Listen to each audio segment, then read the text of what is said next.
Hello दोस्तों, स्वागत है आप सभी का हमारे YouTube channel free study classes में। तो दोस्तों, आज के इस वीडियो में हम ब्याज निकालना सीखेंगे। दो प्रकार से ब्याज को निकालना सीखेंगे, गांव का ब्याज और बैंक का ब्याज। तो वीडियो के साथ अंत तक बने रहिए। और इससे पहले यदि आपने हमारे चैनल को सब्सक्राइब नहीं किया है तो प्लीज़ सब्सक्राइब कीजिए, साथ में नोटिफिकेशन बेल को भी दबाइए ताकि कोई भी वीडियो की नोटिफिकेशन आप तक सबसे पहले पहुंचे। तो चलिए वीडियो को स्टार्ट करते हैं। तो यहाँ पर सबसे पहले हम गांव का ब्याज निकालना सीखेंगे। तो जो गांव का जो ब्याज होता है वो ज़्यादातर यहाँ पर मासिक ब्याज होता है, अर्थात मंथली ब्याज होता है। तो यहाँ पर क्वेश्चन इस प्रकार से दिया गया है कि गीता ने 1900 रुपये दिए सीता को 6% मासिक ब्याज की दर पर 7 महीने के लिए, तो ब्याज निकालें तथा कुल कितना रुपया लौटाना पड़ेगा, किसको, गीता को लौटाना पड़ेगा। तो यहाँ पर आइए हम इसको सॉल्व करते हैं। तो यहाँ पर इसको निकालने का जो सूत्र होता है इसको आपको अच्छे से ध्यान रखना है। साधारण ब्याज निकालने का जो फार्मूला होता है या यहाँ पर होता है मूलधन गुणित दर गुणित समय होता है, इसको आपको अच्छे से ध्यान रखना है। मूलधन गुणित दर और यहाँ पर गुणित में समय होता है, और यहाँ पर इसके बटे क्या होते हैं, 100 होते हैं। इसको आप इंग्लिश में भी ध्यान रख सकते हैं। इस प्रकार से मूलधन को इंग्लिश में प्रिंसिपल कहते हैं, इसलिए यहाँ पर इसका हम पहला अक्षर P लिखते हैं। दर को इंग्लिश में यहाँ पर हम रेट कहते हैं, इसलिए इसका पहला अक्षर R लिखते हैं। और समय को इंग्लिश में टाइम कहते हैं, इसलिए इसका पहला अक्षर T लिखते हैं। इस प्रकार से आप ध्यान रख सकते हैं, P गुणित R गुणित T और बटे में यहाँ पर 100 होता है। अब आइए यहाँ पर हम इसको आगे सॉल्व करते हैं। तो यहाँ पर आपको 1900 रुपये ये आपको क्या दिया गया है, मूलधन दिया गया है। तो P का मान यहाँ पर अर्थात मूलधन का मान कितना हो जाएगा, यहाँ पर 1900 हो जाएगा। और यहाँ पर हम गुणा का चिन्ह लगाएंगे। R की जगह अर्थात दर का मान कितना हो जाएगा, यहाँ पर 6 हो जाएगा, तो यहाँ पर हम 6 लिखेंगे। इसके बाद समय जो T का मान कितना दिया गया, 7 दिया गया, तो यहाँ पर हम 7 लिखेंगे और बटे में हम 100 को लिखेंगे इस प्रकार से। अब इसके बाद ऊपर नीचे 2 जीरो यहाँ पर कैंसिल हो जाएंगे, यहाँ पर 2 जीरो ऊपर नीचे कैंसिल हो जाएंगे। तो यहाँ पर आप देख सकते हैं कौन कौन सी संख्या बची हैं, 19 बची हैं, 6 और यहाँ पर 7 बची हैं। तो इन तीनों संख्याओं को गुणा करने पर यहाँ पर इसका आंसर कितना हो जाएगा, 798 हो जाएगा।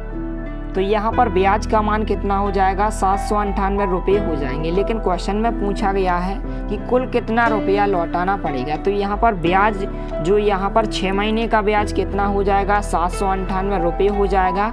और यहाँ पर गीता ने 1900 रुपये सीता को दिए थे, तो यहाँ पर हम इन दोनों को जोड़ेंगे, 1900 को और 798 को जोड़ेंगे, तो इतने रुपये लौटाने पड़ेंगे। तो यहाँ पर हम लिखेंगे इसलिए कुल रुपये, यहाँ पर हम इन दोनों संख्याओं को जोड़ेंगे, यहाँ पर 1900 और 798 को, तो इतने रुपए आपको लौटाने पड़ेंगे, 1900 प्लस 798। तो जोड़ने पर कितने हो जाएंगे, यहाँ पर 2698 रुपये यहाँ पर आपको लौटाने होंगे। तो इस प्रकार से आंसर हो जाएगा। तो इस प्रकार से आप गांव का ब्याज इस प्रकार से निकाल सकते हैं। जनरली जो गांव का ब्याज होता है वह मंथली होता है, मासिक होता है। अब इसके बाद यहाँ पर हम बैंक का ब्याज निकालना सीखेंगे। तो यहाँ पर क्वेश्चन दिया गया है, राजेश ने 4000 रुपये बैंक में जमा किए, 2 वर्ष बाद वह सारे रुपए बैंक से निकालना चाहता है, उसे कुल कितने रुपए मिलेंगे। तो यहाँ पर हम इसी फार्मूला के प्रयोग से यहाँ पर हम इस क्वेश्चन को सॉल्व करेंगे। तो मूलधन की जगह मूलधन का मान कितना दिया गया है, 4000 रुपये दिया गया है।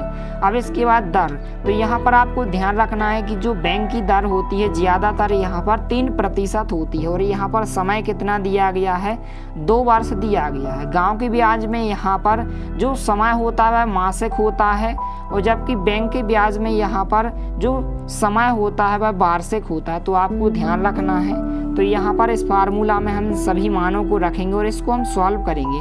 तो मूलधन कितना दिया गया है, यहाँ पर 4000 रुपये दिया गया, तो यहाँ पर हमने 4000 लिखा, गुणा का चिन्ह लगाएंगे। दर की जगह दर का मान, यहाँ पर जो बैंक की दर होती है आपको ध्यान रखना है कि ज़्यादातर बैंकों की जो दर होती है वह 3% होती है, तो यहाँ पर हम 3 लिखेंगे। इसके बाद गुणा का चिन्ह लगाएंगे। समय यहाँ पर क्वेश्चंस में कितना दिया गया, 2 दिया गया है, लेकिन वार्षिक दिया गया, आपको ध्यान रखना है। और बटे में हम कितने लिखेंगे, 100 लिखेंगे। तो इस प्रकार से यहाँ पर हमने 100 लिखा। अब इसके बाद यहाँ पर ऊपर नीचे 2 जीरो यहाँ पर कैंसिल आउट हो जाएंगे। तो यहाँ पर ऊपर कौन कौन सी संख्या बचेंगी, 40 बचेगा, यहाँ पर 3 बचेगा और यहाँ पर इंटू 2 बचेगा। तो यदि हम गुणा करें तो यहाँ पर 4 का गुणा 3 में होगा तो 12 हो जाएंगे, 12 दूनी 24 हो जाएंगे और यहाँ पर 1 जीरो जाके ता आ जाएंगे। तो इतने रुपये हमारा ब्याज हो जाएगा।